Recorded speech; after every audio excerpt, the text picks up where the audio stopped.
Yan ang sinasabi ko sa'yo. O ano ngayon?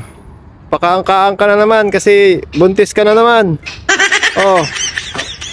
Andun, may mga pagkain kayo doon. Ayaw naman nyo kainin. Walastik fantastic. Oh.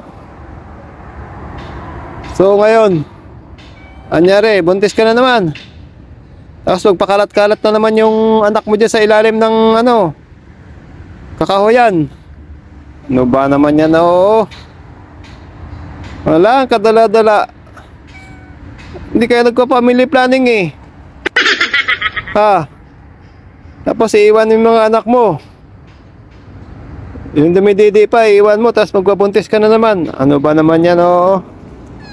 Ay, karampingat.